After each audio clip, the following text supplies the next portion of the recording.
programme books which are available to see at the Royal College of Music, for example, you can track what was done each season. And we can see Tosti's songs coming around repeatedly, both with female and male singers, different voice types, through a long number of different seasons. Surviving programmes throughout the 1860s to the 1900s do not indicate an extensive range of Italian song, however, and it's clear that Tosti was included here as an English songwriter rather than as an Italian.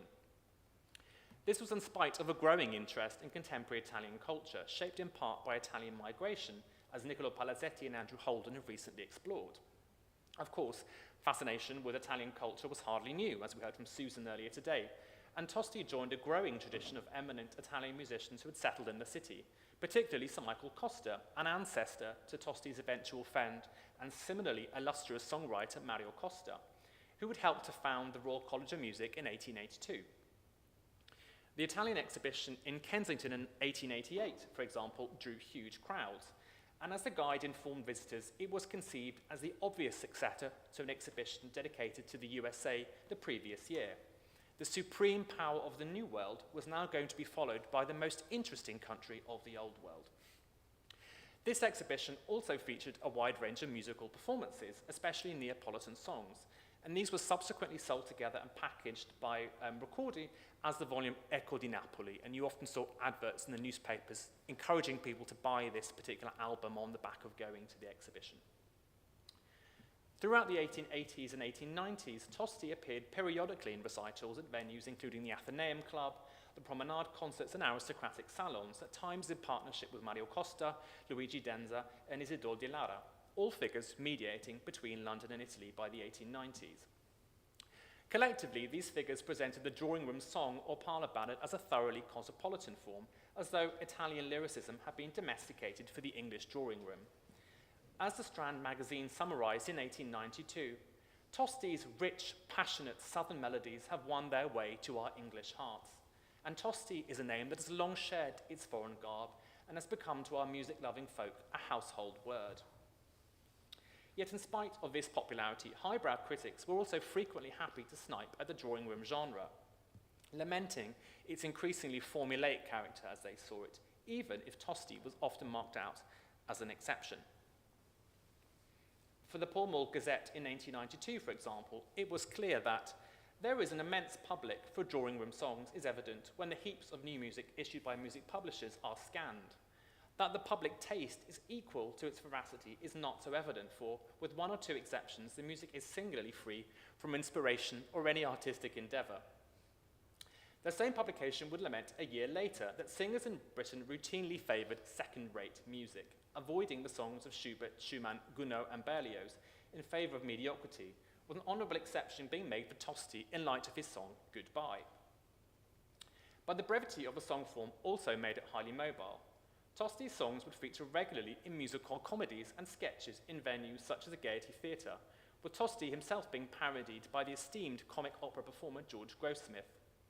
And the frequency with which Tosti's songs appeared in musical theatre underlines the ambivalent position they held in the art music, popular music divide at this time, with musical theatre and operetta similarly uncertain, and in fact for this reason Ricordi would package Tosti's songs into an operetta in the 1920s under the name Ideale. Yet it was the English language songs that really made Tosti successful in England in the 1880s and 1890s, with Goodbye holding a particularly important place. The structure of the song is unusual insofar as there are two strophic verses, and then the third part is a kind of grand, even operatic coda.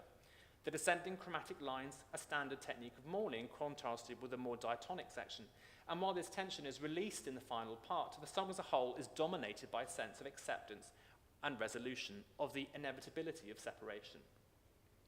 Tosti's choice of texts in English were in line with the taste for the nostalgic and often mournful topics of the time, and with a frequent sense of the religious by the 1880s. As Derek Scott has argued in his study of the genre, this taste for nostalgia might be partly explained in relation to the economic crises that befell the Victorian economy in the late 19th century.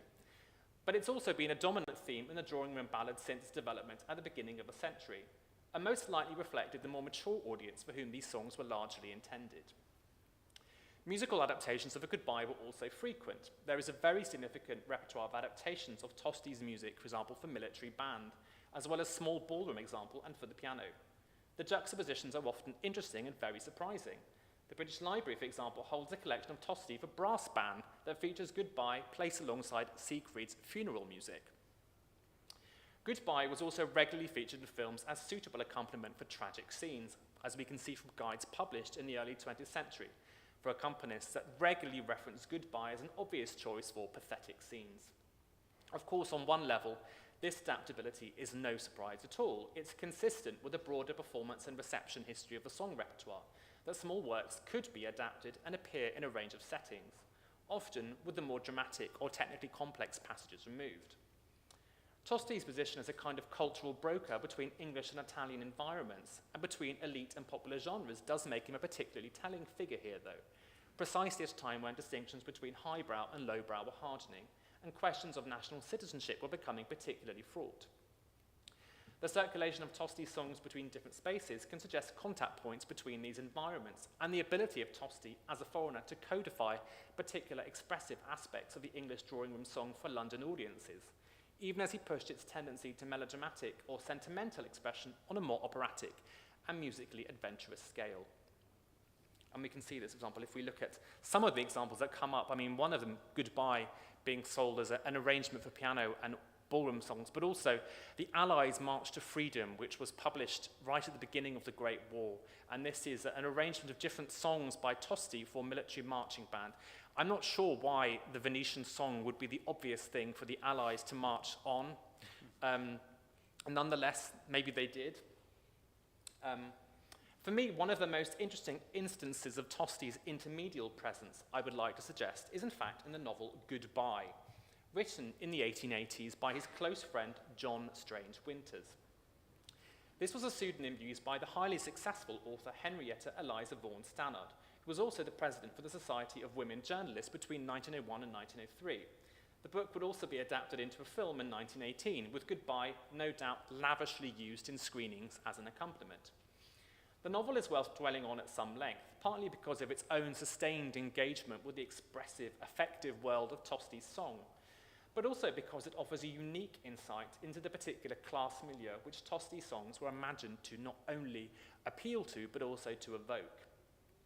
Divided into 16 chapters, nearly every chapter of the book takes its title from a line of the song, as you can see up here, shadows rising, lines of white, turning the song's text into a series of metonyms, as though the novel allowed readers to live out the song in sustained prose form. In terms of overall plot, the novel is a classic melodrama of a wronged woman, a cruel husband, and a villainous woman from the lower classes. The novel exploring strong moral binaries, extreme expressions, themes of bereavement, mourning, emotional repression, suicidal ideation, class